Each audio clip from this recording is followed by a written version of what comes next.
Queridos amigos, ¿cómo están? Teníamos por ahí un tiempito de no conectarnos. La vida de adultos nos persigue, pero estamos contentos de al menos poder estar tres de los cuatro para estudiar una lección que creo, ahorita lo mencionábamos antes de empezar a grabar, es muy importante porque habla justo de el punto culminante de la narrativa cristiana. Cristo que es juzgado y es crucificado. Y encontramos esto en el libro de Marcos, que es el que estamos estudiando durante este trimestre, en el capítulo número 15. Luis Carlos, Jenner, están aquí para compartir. Luis Carlos, platícanos un poquito cómo vamos a manejar la dinámica de este episodio. Y de ahí nos arrancamos. ¿Qué tal? Un saludo otra vez a todos. Esta ocasión, pues vamos a comentar cada uno algunas de las cosas que más nos llamaron la atención o que más nos llegaron, digamos, al corazón, más despertaron nuestro razonamiento, entendimiento y quisiéramos ah, reflexionar sobre ese aspecto de este estudio. La verdad es que cada vez que leemos una lección, cada uno tiene una visión personal de lo que este texto representa para cada uno de nosotros y cada uno toma cuestiones específicas de lo que podemos encontrar en esto y creo que hay para todos, como quien dice, ¿no? Entonces, pues podemos empezar de esa forma. Yo solamente quiero decirles que estas lecciones estamos hablando, como nos dice Enoch, de los últimos días de Jesús y ahora especialmente a lo que se le conoce como la pasión de Cristo, que son los últimos días, los últimos 3 días de su vida. Ahora en Marcos 15 se tocan los siguientes temas. Cuando Jesús es llevado a un juicio ante Pilato, cuando después de ser enjuiciado, los soldados se burlan de él y es torturado, por decirlo de cierta forma. Después de esto, cuando es llevado a la crucifixión y el camino hacia la cruz, y el sufrimiento que representó para Jesús, tanto físico como mental, estando en la cruz, del cual vamos a comentar algo. Antes de empezar este podcast, Jenner comentaba que le había llamado mucho la atención la malicia de los hombres, ¿no? Esa tendencia que tenemos siempre a acusar y a decir que el otro tiene la culpa. ¿Qué comentabas acerca de esto, Jenner? Pues la lección se aborda, ¿no? En Marcos, me parece que es capítulo 14, el momento cuando están en el aposento alto Jesús y sus discípulos y Jesús le dice a Judas, Judas, lo que has de hacer, hazlo ya. Ya la veía venir, ¿no? Como pareciera ser que como seres humanos, para lo que sí somos buenos, se nos da, ¿no? Se nos da fácil, no necesitamos mucho entrenamiento para eso. Es para exudar malicia, ¿no? Para hacernos daño entre nosotros.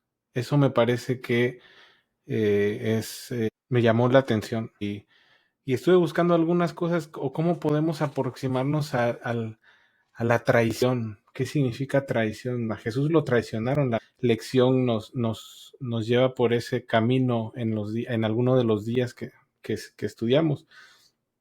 Lo traicionaron. ¿Qué es traicionar, no? Aquí les quiero compartir dos frases. Espero que nos ayuden a atacar la traición, ¿no? O a considerar la traición. Ahí les va la primera frase. Esta es de David Levitan. Viene de un libro que se llama El Diccionario de los Amantes. Es que agárrense. Fue un error, me dices. Una traición entre personas que se dicen amarse. Tú me dices que fue un error, pero la cosa más cruel de todo esto es que yo siento que el error fue mío por haber confiado en ti, ¿no? Imagínense a Jesús o imaginémonos. Digo, creo que todos podemos identificarnos con relaciones amorosas, ¿no? Relaciones de pareja. Si a usted no le han roto su corazoncito, su corazoncite, bueno, imagínelo, ¿no? Pero ya todos peinamos canas y posiblemente podemos hacer uso de alguna que otra historia por ahí. Fue mi error, me dices. Ay, lo siento, fue un error. Pero la cosa cruel es que yo siento que el error fue mío al haber confiado en ti. Parece ser que para que haya traición debe haber confianza antes, ¿no? Debe haber este acercamiento o este arreglo mutuo inicial donde hay cierta confianza, donde nos ponemos vulnerables ante el otro, para entonces que pueda dar paso a la traición. Pero ahí les va, el otro lado, ¿no? Este es alguien hablando de sí mismo, ¿no? Yo solía promoverme como una persona fiel y no creo que haya una sola persona a la que haya amado a quien no haya eventualmente traicionado. Posiblemente nos podemos acordar de las personas o nos podemos acordar de historias de personas que nos han traicionado en el contexto que sea, ¿no? Pero también no quisiera dejar el otro lado de la moneda. Esto de la traición es muy humano, ¿no? Es muy humano. No quiero tampoco banalizar ni trivializar la traición, pero sí quisiera presentarlo como una moneda de dos lados. Y a Jesús, en el contexto de esta semana, lo traicionaron y lo traicionaron feo, al punto que perdió su vida. Imagínate, si al Mesías lo traicionaron, nosotros qué esperamos, ¿no? Pero ¿qué significa eso? O sea, yo quisiera dejar solamente algo que compartir y ver qué opinan ustedes, algo que me llamó la atención. Pareciera que esto de la traición es algo muy humano, que sucede en el momento que empieza a crecer esta plantita de la confianza, esta plantita un poco frágil, fragilizada por la necesidad de ponernos vulnerables ante el otro, ¿no? Esta plantita es esperanzadora de confianza.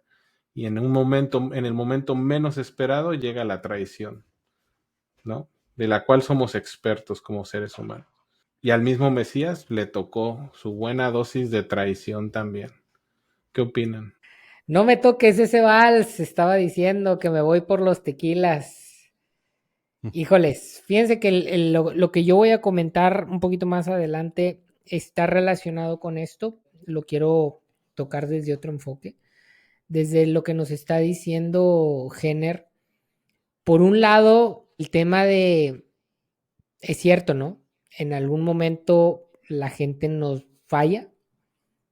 Si a ti alguien no te ha fallado o te faltan kilómetros por recorrer o, o no te diste cuenta que normalmente eso es lo más normal. Atención, estoy hablando de muchas formas de fallas, ¿no? Entender que constantemente nos fallamos unos a otros, Amiga, probablemente date incluso, cuenta. probablemente incluso entre amigos, ¿no? Y es más, mire, estamos aquí los tres, no dudo que en algún momento los tres y yo pongo las manos al fuego de que nos apreciamos y que nos queremos. A lo mejor en algún momento hemos dicho algo respecto a alguno de los otros que no era a lo mejor lo más afortunado y se nos fue, se nos salió. Son cosas que llegan a suceder en las relaciones humanas porque somos humanos. Y género, ahorita lo tocaste desde el enfoque, nos toca muchas veces salir heridos, pero también qué onda cuando nos toca herir, ¿no? ¿Qué onda cuando en algún momento nosotros somos quienes ponemos en, en la cruz a alguien, ¿no? Con intención o sin intención, con lavándonos las manos como Pilato o siendo el que clavaba, ¿no? Siendo el que se burlaba y el que vendía ahí y poniendo ahí los azotes o la corona, o siendo el que juega ahí a ver quién se queda con los trapos del que está crucificado. Es decir, híjoles, creo que si nos ponemos honestos, pues es más común que nos toque a veces ser parte de quien ataca a que ser el atacado, ¿no? Y eso está interesante de pensar, ¿no? En este término o en esto que nos plantea Jenner del tema de la traición, ¿no? Y cómo, pues, es muy humano esto que nos toque, ¿no? Que nos pase de un lado o del otro. Creo que Luis se nos perdió un poquito. Pero no sé, Jenner, que si tienes algún comentario a esto que te acabo de Sí, mencionar. pues es que creo que es una cosa que nos caracteriza como seres humanos, ¿no? Desafortunadamente, somos seres de continua la traición. Sí, Y somos seres, es más, no hace falta traicionar al otro, somos seres que continuamente nos traicionamos a nosotros mismos. Y pareciera que lo que toca es un camino constante de darnos cuenta, de estar ah, autoevaluándonos o estar constantemente atentos para ir previniendo o disminuyendo la cantidad de veces en las que somos desleales o nos traicionamos a nosotros mismos y eventualmente a los demás, ¿no? Yo creo que no puede existir una traición a los demás sin antes saber una serie de traiciones a nosotros mismos, ¿no? Es un caminito, es un caminito, es un caminito. Y también concuerdo con lo que dice No, pareciera que si fuéramos contando o manteniendo el score, iría ganando la parte donde nosotros somos las personas que traicionamos versus quienes nos traicionan a nosotros, ¿no? En todos los niveles, ¿no? Esto se puede aplicar a muchos niveles.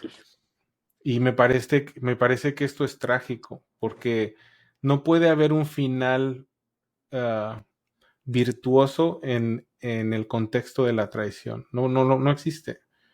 ¿Por qué? Pues esta semana lo estudiamos, al Mesías lo mataron.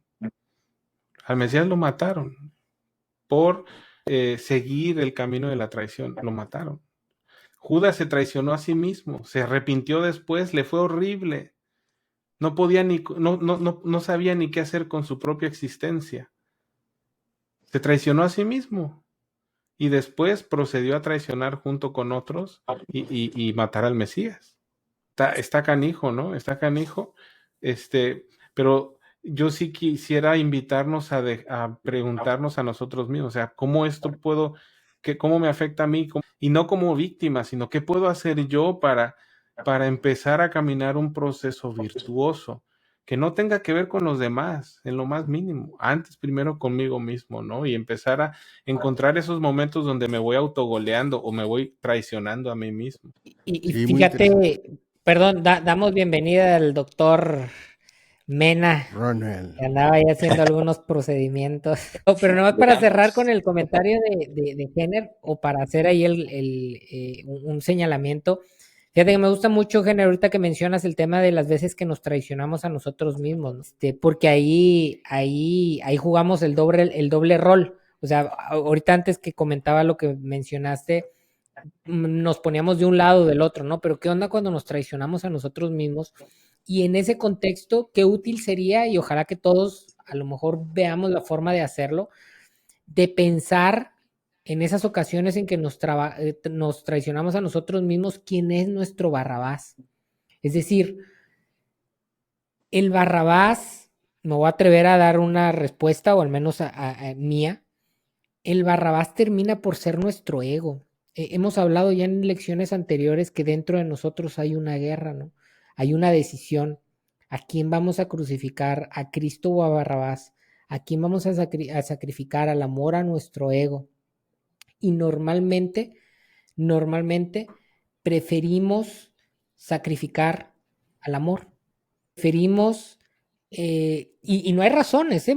O sea, muchas veces incluso la gente nos dice, oye, pero esto, y tú, me llama la atención que en el texto Pilato quiere razonar y es algo que parece que va más allá de la razón, ¿no? Es como esta ira interna, como esto interno que dice, no, entréganos a Barrabás, crucifica a Jesús.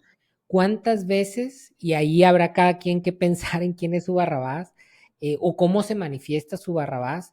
Sacrificamos lo que Cristo representa, sacrificamos el amor en nombre de salvar a nuestro ego. Pero bueno, se me vino ahí esa reflexión en esta postura que nos presenta Jenner, se me hace muy interesante de decir cuando nos traicionamos a nosotros mismos. No sé si el doctor Mena ya escuchó lo suficiente como para compartir, o Luis Carlos.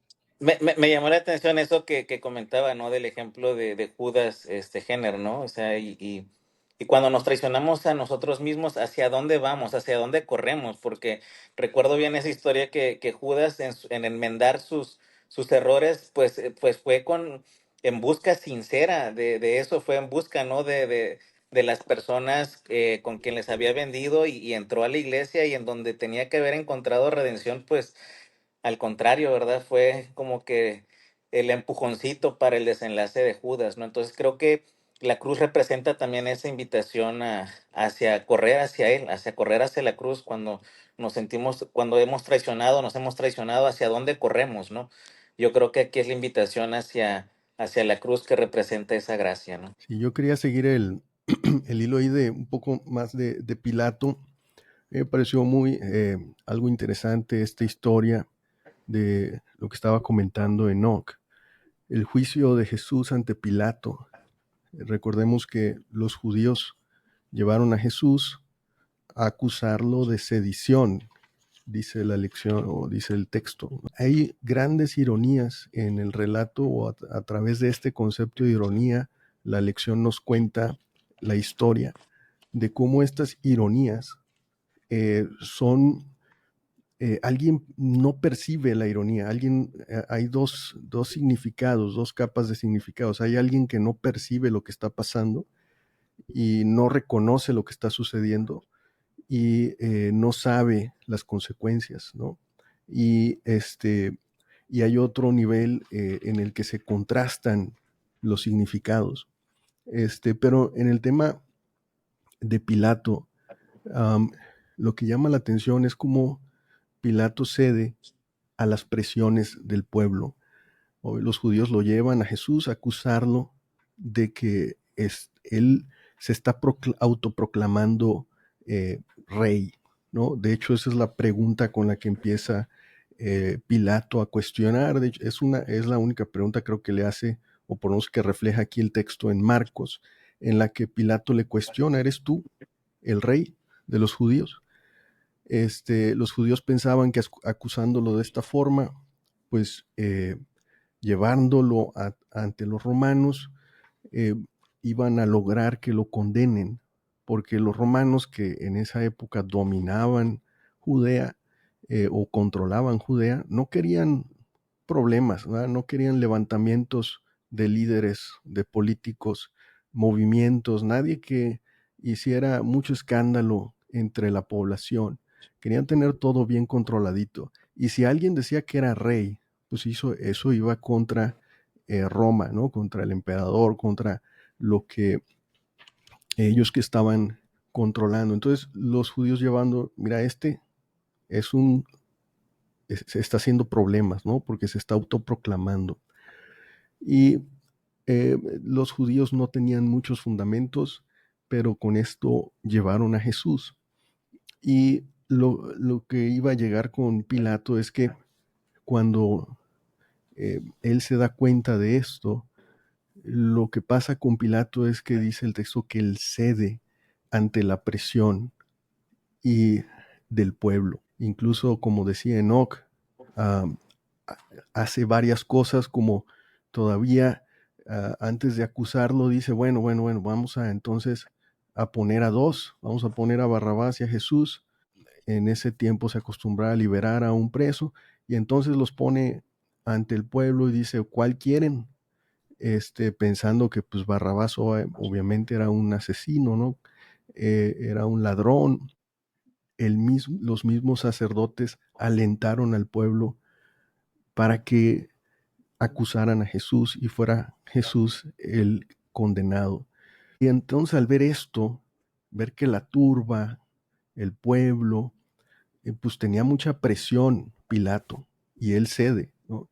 Él cede ante lo que el pueblo quería, lo que el pueblo manifestaba. Que ojo, el pueblo estaba manipulado también dice ahí, por los sacerdotes, los miembros del Sanedrín que estaban entre la turba y estaban alentando a condenar a Jesús. Entonces estaban manipulados y esa manipulación funcionaba. Y esa manipulación hizo que Pilato se diera. Ahora, tradúzcanlo a su actualidad, en la que pónganse cuántas veces no tenemos este papel o este riesgo en el que cayó Pilato, de ceder ante los demás, traicionando nuestra conciencia o lo que creemos, traicionando nuestros principios, porque la presión de los demás es más importante, y si nosotros cedemos, entonces vamos a perder nuestra posición, vamos a perder nuestra reputación, vamos a perder nuestro reconocimiento, se nos va a quitar lo que tenemos en este mundo. Y eso es lo que temía Pilato, ¿verdad? Que después de que se levantara esa turba y él no cediera, que entonces a él era el que iban a quitar. Han estado ante esa posición en la que se tiene que ceder algo, ¿no? Esa es la reflexión que podemos hacer. Y por último, la ironía o el significado de que, aunque lo estaban acusando de que se estaba autoproclamando rey de los judíos, pues en realidad Jesús sí lo era. Y antes, ¿se acuerdan que Jesús siempre decía, no digan lo que hice, no digan que hice el milagro, guárdenlo? Bueno, ahora todos aquellos que lo acusaban estaban diciendo que en realidad, irónicamente, era el rey cuando sí lo es, ¿no? Entonces, es parte de las ironías del juicio, donde la visión humana y el plan divino se contrastan, ¿no? Lo que los hombres tienen como visión y el plan divino. Vamos a tener algo de problemas con mi cámara, pero creo que me siguen escuchando, así que voy a tratar de arreglarla poco a poco, ¿verdad? Sí, no te preocupes. Pero ese era mi primer comentario con Pilato, ¿no? La conciencia y cómo te puede llegar puedes llegar a ceder ante la presión de los que te rodean, ante pues en tu trabajo, en tu ambiente de amigos, y no confías en tu razonamiento, tu conciencia y tus principios. Esa es mi reflexión en esa parte. Ahí te va el seguimiento a esa reflexión. Les quiero presentar en contraste a José de Arimatea en Marcos 15:43. Saben que José de Arimatea era un tipo bien estudiado, encumbrado, respetado. De hecho, era miembro del Sanedrín. Al inicio de Marcos 15, los primeros 2-3 versículos, me voy a leer el versículo 1. Muy de mañana, habiendo tenido consejo los principales sacerdotes con los ancianos, con los escribas y con todo el concilio, llevaron a Jesús atado y le entregaron a Pilato.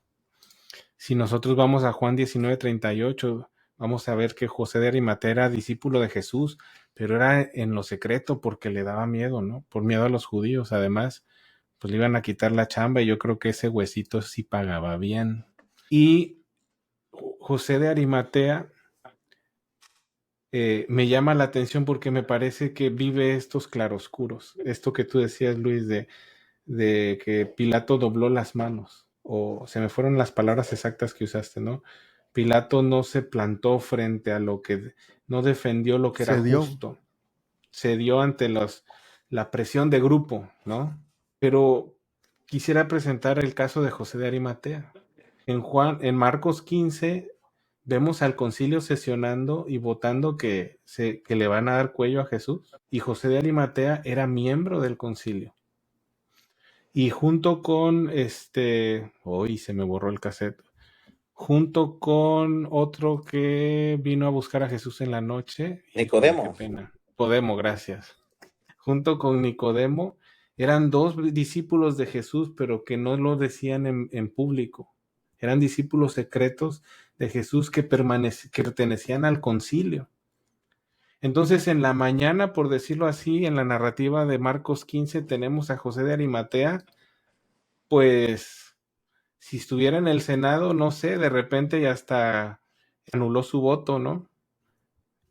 votó con la bancada a favor de darle cuello al Mesías. Pero él era discípulo del Mesías. Y algo parece que se activa en él, porque una vez que Jesús muere, José de Arimatea hace algo que no era bien visto. Buscó a Pilato, ¿sí? 15:43 de Marcos. José de Arimatea, miembro noble del concilio que también esperaba el reino de Dios, vino y entró osadamente a Pilato y pidió el cuerpo de Jesús. Entró y agarró a Pilato, yo creo, no sé, en la cena o no sé, viendo la casa de los famosos, yo qué sé, pero sin pedir permiso. Y dijo, oye, dame el cuerpo de Jesús, ya se murió. Entonces parece Que que es el tomó mismo valor, dice, actor, ¿no? tomó valor e hizo lo que él consideraba que era justo, ¿no? Aunque en la mañana votó en bancada porque se matara al Mesías, o capaz en la mañana no pudo ejercer, yo qué sé, no sabemos qué pasó exactamente.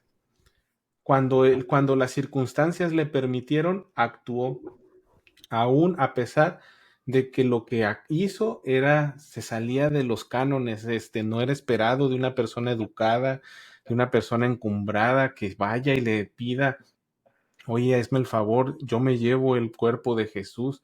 Eso no se hace, eso no lo pide alguien del concilio más y acabamos de votar en la mañana que lo maten. Pero Pero parece ser que para José, ¿dónde estaban los discípulos? pues sí. ¿Dónde estaban los que se supone que estaban con Jesús, ¿no? Los que lo acompañaron todo el tiempo. Sí, seguramente muertos del miedo, ¿no? Pero por alguna razón en José de Arimatea, en ese momento, en esas circunstancias, se activó ese instinto de perseguir lo que la brújula moral le decía que era apropiado. Y dijo, aquí voy a jugar. Capaz los discípulos, así como que entrar a los aposentos de Pilato, pues estos apestosos, polvados, ¿cuándo les van a abrir la puerta?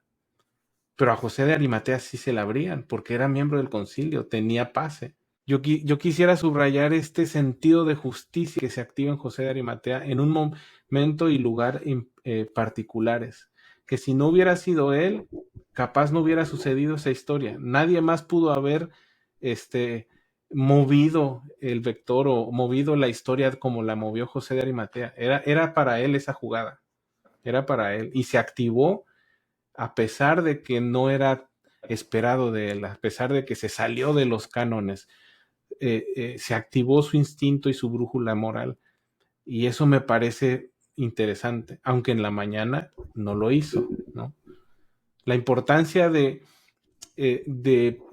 poder ser atrevidos y cuando nuestra brújula moral se activa, actuar, no quedarnos callados, aunque va a ser incómodo, vamos a salirnos de los cánones, capaz vamos a traernos más dolores de cabeza, muy seguramente sí, pero hay que actuar cuando nuestro sentido de justicia nos llama a hacerlo, ¿no?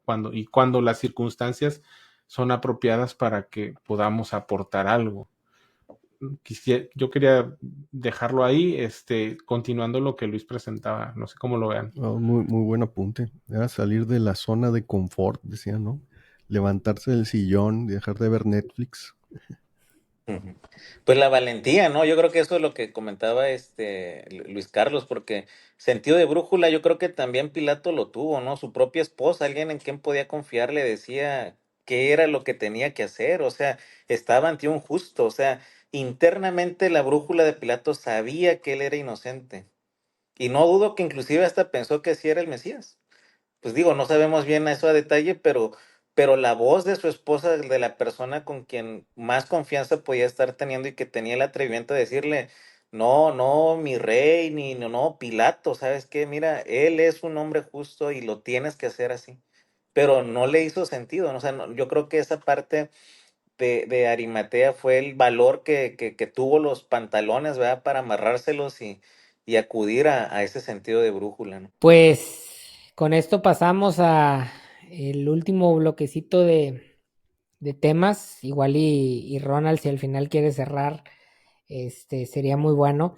Pero a mí lo que más me llamó la atención de la lección de esta semana, o con lo que más me sentí identificado, fue concretamente con ese momento en la cruz en donde Jesús, en donde Cristo, en medio del dolor, en medio de todo lo que debió haber estado pensando y sintiendo por todas estas traiciones de las que hemos estado hablando, dice: Eloí, Eloí, lama sabactini, que traducido significa: Dios mío, ¿por qué me has abandonado?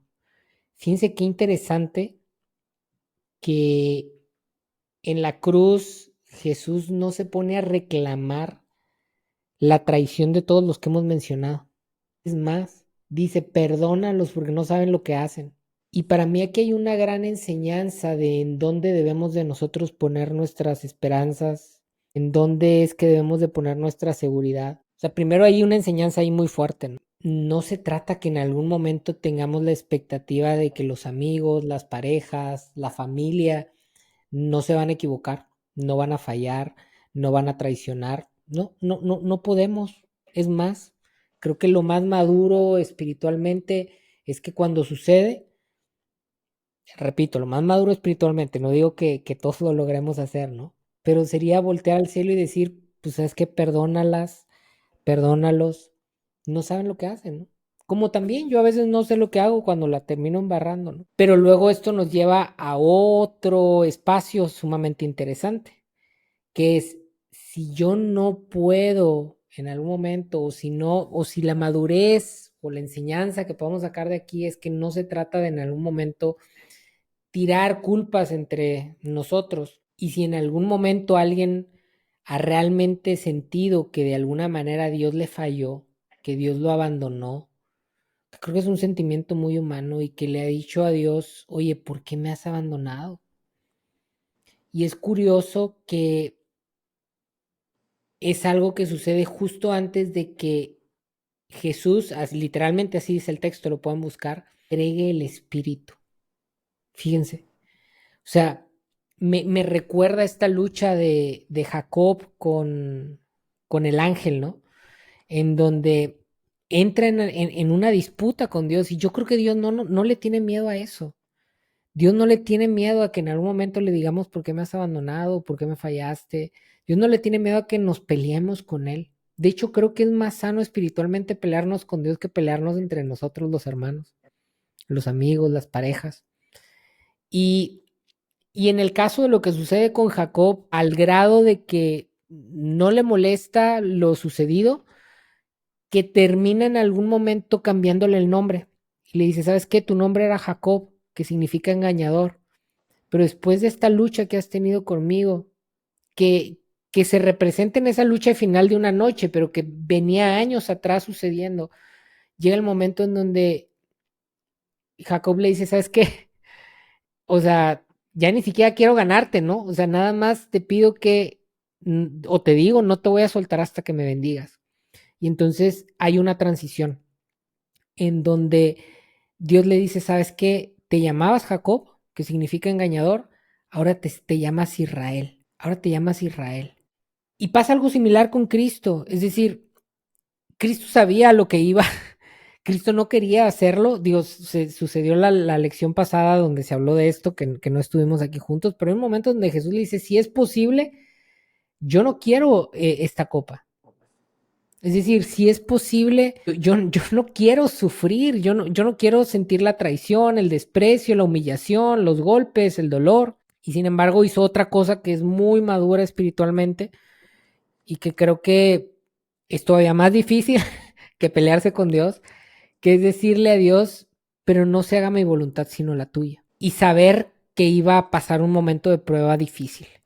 Y pasa ese momento difícil, en su momento le dice: Dios mío, ¿por qué me has abandonado? Porque en ese momento, al cargar con el pecado del mundo, siente la separación de Dios, eh, y entonces entrega el Espíritu. Y cuando entrega el Espíritu, cuando Él muere, sucede otro proceso de transición similar al que vimos con Jacob, solo que ahora, en vez de haber una transformación de la vida de Jacob de engañador a hijo de Dios, a pueblo de Dios, sucede una transición para todos nosotros, en donde dejamos de ser seres humanos manchados, defectuosos, pecaminosos, y hay una transición en donde en ese fin de semana y tras la resurrección de Cristo, que es algo que vamos a ver más adelante, me adelanto tantito nomás para señalar un punto, en donde nosotros somos transformados de ser una raza caída a ser una raza redimida.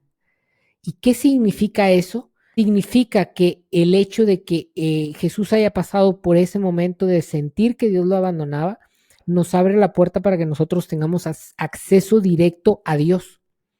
Y esto es sumamente importante y se ve reflejado también en el texto cuando dice el texto que el velo el velo del templo que separaba el lugar santo del lugar santísimo es rasgado. ¿Y esto qué significa? Que entonces nosotros dejamos de ser Jacob el engañador y empezamos a ser Israel el pueblo de Dios. Empezamos a ser Israel el elegido de Dios. Estamos a tener una nueva identidad, ya no la de nuestros pecados, no la de nuestras equivocaciones, sino una nueva identidad en donde ya no somos nosotros, sino es de alguna manera el manto de Cristo el que se presenta como acceso delante de Dios.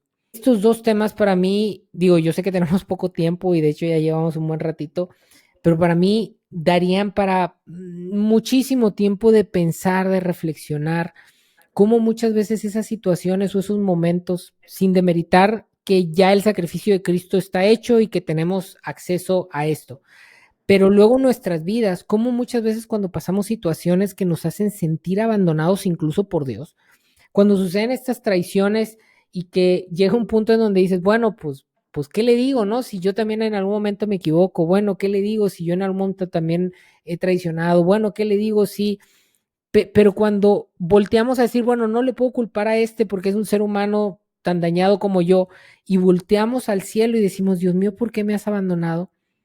La posibilidad también de saber que en medio del sentimiento que podemos tener de abandono, tenemos una seguridad. Atención con esta diferencia.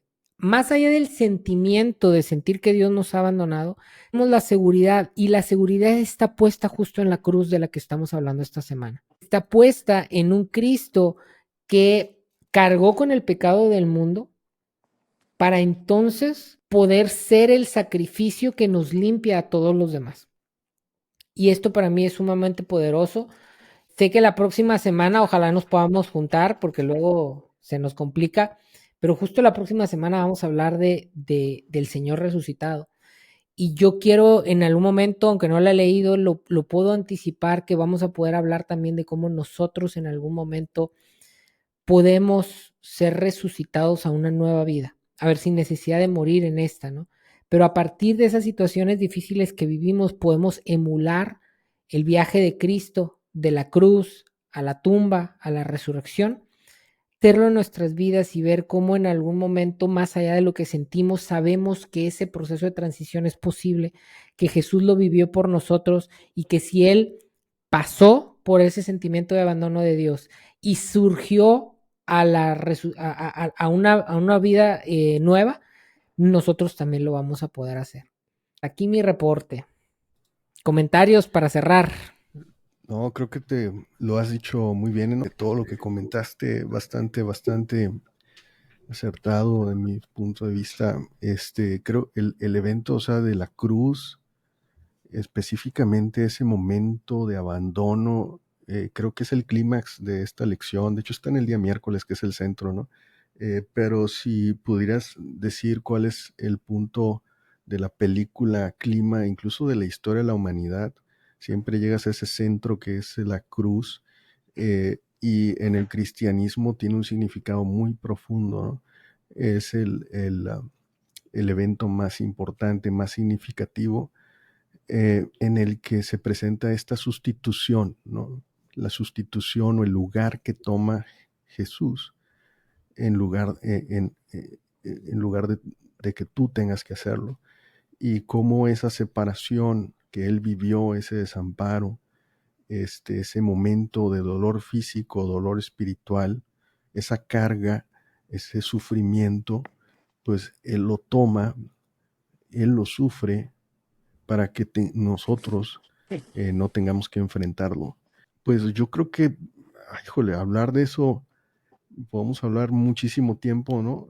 Tanto se ha hablado, creo que es muy difícil llegar a comprender esa profundidad de que tiene el significado, y la profundidad del sufrimiento espiritual. Creo que no hay forma de que, por lo menos a mi aspecto, no sé si puedo comprenderlo, pero puedo tratar de eh, leer esto y ver qué me puede enseñar, ¿no? Pero creo que es central el papel que hizo Jesús y específicamente esta historia en la que aboga a su padre porque se siente, incluso el ambiente, ¿no? Se oscureció, fue un momento crítico en la historia de la humanidad y cómo Jesús pagó el precio porque nosotros tuviéramos libertad espiritual, porque esa separación que él experimentó no la tengamos nosotros, como dice, ¿no? Que se abrió el velo.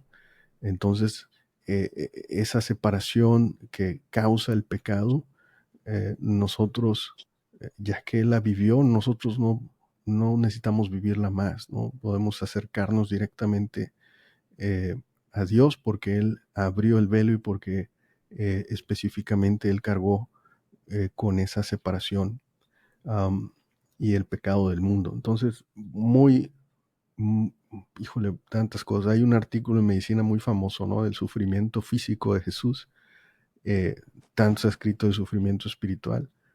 Y creo que da para mucho, pero ¿qué más, qué quieren concluir Enoch, Jenner y Ronald a través de esta lección? ¿Algún comentario final? Yo quisiera concluir nada más tomando el seguimiento de la representación de la cruz, lo que representaba antes de Cristo y lo que representó después de él. Antes de Cristo, pues la cruz representaba el castigo, representaba esa parte en la sociedad donde se generaba dolor a las personas por lo que habían hecho, ¿no? Por lo mal que se habían comportado en la sociedad.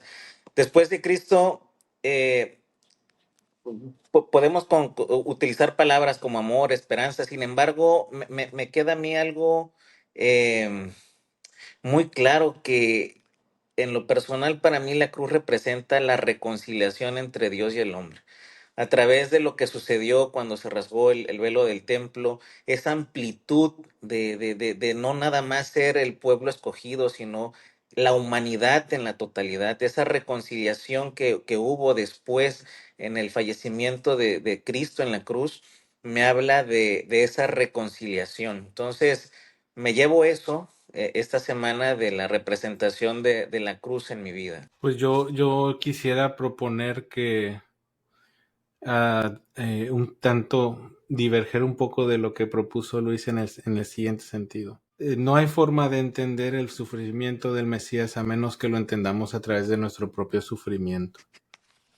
Y si esto es así, o sea, las cosas profundamente emocionales no pueden ser racionales. No pueden serlo. Viven en otra dimensión y nos enseñan cosas que la racionalidad no nos puede enseñar. Y en este caso creo que no hay forma, o lo que propongo es, no hay forma de entender el sufrimiento del Mesías si no lo entiendo a través de mi propio sufrimiento. Y en ese momento, cuando estoy sufriendo, cuando estoy en el punto donde yo considero que es el punto sin retorno, o el punto tocar fondo, o cuando ya no veo la luz, o sea, cuando considero que estoy hasta abajo, hasta bajísimo, considerar que el Mesías ya visitó esos lugares y que sufrió profundamente y que seguramente experimentó el dolor que estoy experimentando, que el Mesías se sintió traicionado, que el Mesías se sintió vulnerado cuando confió en los suyos, que el Mesías amó profundamente,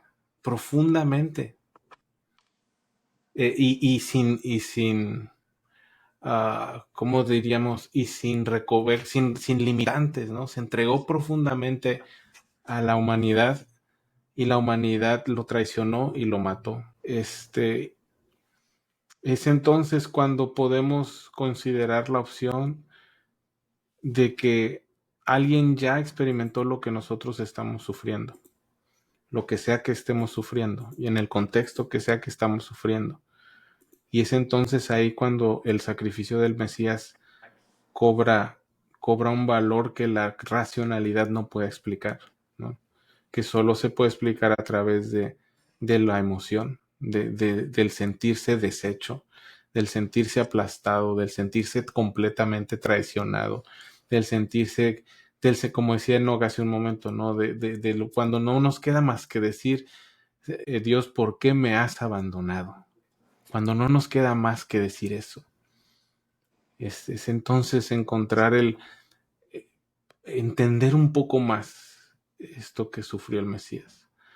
Y creo que lo sufrió para darnos garantía de que hay una luz después del túnel, oscuro, profundo, horrible, insoportable, donde no se puede ni respirar, donde nos ahogamos. Hay una luz del otro lado. Creo que no pasó ese túnel no para que no lo pasemos nosotros, sino que para cuando lo estamos pasando y nos estamos ahogando, podamos asirnos de él, que ya lo caminó. Y que aunque no hace sentido porque no es racional, pero a través de la emoción conectar con él y dejar que nos lleve, porque pues ya no podemos más, dejar que nos lleve. Y eventualmente, pues posiblemente celebrar su resurrección. Y a través de eso permitirnos una resurrección personal, guardan todas las proporciones. Pero yo quisiera proponer que el camino es para nosotros. O sea, el Mesías caminó este camino por nosotros, para nosotros, no para que no lo caminemos, sino porque lo tenemos que caminar y para que sepamos que no vamos solos y que hay luz después de la oscuridad. Hay maneras de recrearnos, de reinventarnos, de reconstruirnos, de renacer. Eso era lo único que quería agregar a lo que ya se ha dicho. Me gusta ahí ese enfoque. Estoy de acuerdo con que por un lado está este símbolo, ¿no? De Cristo, su muerte, su resurrección, y alrededor de eso hay muchísima teología, pero para el tema del día a día, para la vida del día a día, y es algo que creo que es útil independientemente de lo que cada quien crea. Incluso una persona que sea agnóstica, atea, se puede identificar con este proceso de en algún momento saber que en este mundo hay dolor, hay situaciones difíciles, hay muerte. O sea, no hay manera que salgamos de esta vida limpios. No hay forma de que salgamos sin haber experimentado situaciones difíciles. Y el hecho de ver en Cristo o en esta historia o en esta narrativa este proceso de ser traicionado, de ser de muchas formas violentado, de en algún momento llegar incluso a la muerte, que muchas veces puede ser una muerte emocional, puede ser una muerte existencial, y poder pasar a este descanso para luego dar pie a lo que vamos a ver la próxima semana como una resurrección, y en algún momento decir, cuando uno está colgado o cuando uno está siendo traicionado o cuando uno está en la tumba sin ganas de absolutamente nada más y sintiéndose muerto por dentro, saber que hay un día de resurrección es algo para mí valiosísimo. Repito, más allá de la teología o más allá de si esto, qué tanta verdad o qué tanta mentira o qué tanto mito o realidad histórica es, independientemente de eso, es una joya para la vida o para cualquier experiencia humana. No sé, Ronald, algo con lo que quieras cerrar o ya cerraste, y Luis Pérez se nos fue. No, pues miren, terminamos con las ironías que nos planteaba la lección. Enoch ahora se fue la cámara, pero estas ironías en las que Jesús fue acusado de ser falso rey, sedicioso, cuando en realidad es el verdadero rey, el Salvador. Cuando los soldados lo humillaron, pero no sabían que a quién se lo estaban haciendo, que estaban presenciando el sacrificio del Hijo de Dios. No entendían el sacrificio. Es una ironía, ¿no? Cómo a veces desde nuestro nivel de entendimiento, nuestro nivel de perspectiva, no nos da para ver el plan divino. Y aunque la crucifixión parecía una derrota, porque es la muerte de alguien, la muerte de Jesús, en realidad fue la mayor victoria de Jesús, porque con su sacrificio pues compró la salvación de la humanidad.